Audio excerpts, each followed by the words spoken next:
നിങ്ങളുടെ ഇഷ്ട പരമ്പരകൾ എക്സ്ക്ലൂസീവായി സൺ നെക്സ്റ്റ് ആപ്പിലൂടെ തികച്ചും ഫ്രീ ആയി ഇപ്പോഴേ ആപ്പ് ഡൗൺലോഡ് ചെയ്യൂ. എന്നോട് ചെയ്യാവുന്നൊക്കെ ചെയ്ത് എന്നെ ഉപേക്ഷിച്ചു പോയ ആള് വീണ്ടും വന്ന് ശല്യം ചെയ്യാൻ തുടങ്ങിയ ഞാനും ജീവനുള്ളൊരു മനുഷ്യസ്ത്രീയാണെന്ന് അയാൾക്ക് മനസ്സിലാക്കി കൊടുക്കണ്ടേ? ഇപ്പൊ അമ്മയുടെ മകന്റെയും ജോലി ഈ വീട്ടിൽ ആരൊക്കെ വരുന്നുണ്ടെന്ന് ഒളിച്ചും പാത്തു നോക്കി കണ്ടുപിടിക്കുന്നതാ. ഹർഷയുടെ ഭർത്താവ് രവി എന്നെ കാണാൻ വരുന്നതാ ഇപ്പൊ അവരുടെ പ്രശ്നം. എന്നാലും അനു ഇന്ദ്രന്റെ കടയിൽ പോകുന്ന ആരും പ്രതീക്ഷിച്ചില്ല. അതേതായാലും നന്നായി. യുദ്ധത്തില് പഠന ആവശ്യമുണ്ടെങ്കിൽ പറഞ്ഞാൽ മതി, ഞാൻ റെഡിയാ.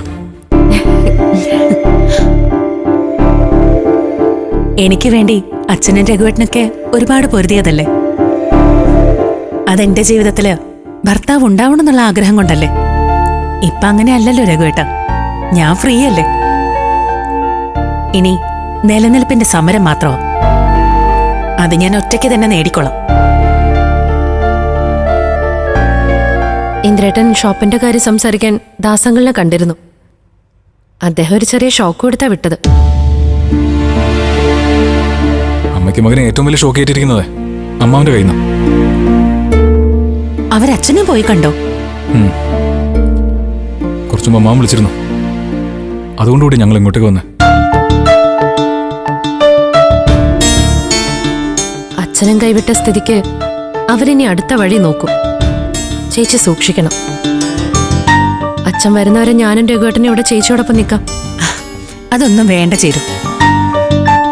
അമ്മയും മോനും യുദ്ധത്തിന് എന്റെ അടുത്തേക്ക് വന്നതാ. ഇനി ഇങ്ങോട്ട് വരാൻ തോന്നാത്ത വിധം ട്രീറ്റ് ചെയ്തിട്ടാ ഞാൻ രണ്ടാളെയും പറഞ്ഞു വിട്ടത്. ഇനി അവരിങ്ങോട്ട് വരില്ല.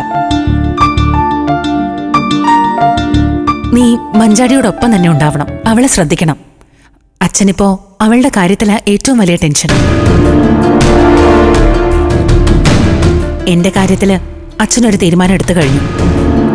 ചേരുവിന്റെ കാര്യത്തില് അച്ഛന് വലിയ പ്രതീക്ഷയുണ്ട്. ദയ്യം മഞ്ചാടിയോ അച്ഛന്റെ പുതിയ ആദി. ദയയുടെ കാര്യത്തിൽ പേടിക്കണ്ടോ.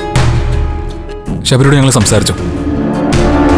അവൻ ആ സമയത്ത് അങ്ങനെയൊക്കെ പറഞ്ഞു പോയെങ്കിലും ദയ തിരിച്ചു വിളിക്കാൻ അവൻ തയ്യാറാ. എങ്കിൽ അത്രയും നല്ലത്. വിനയനെ ഉൾക്കൊള്ളാൻ കഴിയുമെങ്കിൽ നീയും എത്രയും പെട്ടെന്ന് അവന്റെ വീട്ടിലേക്ക് പോകണം ചേരും.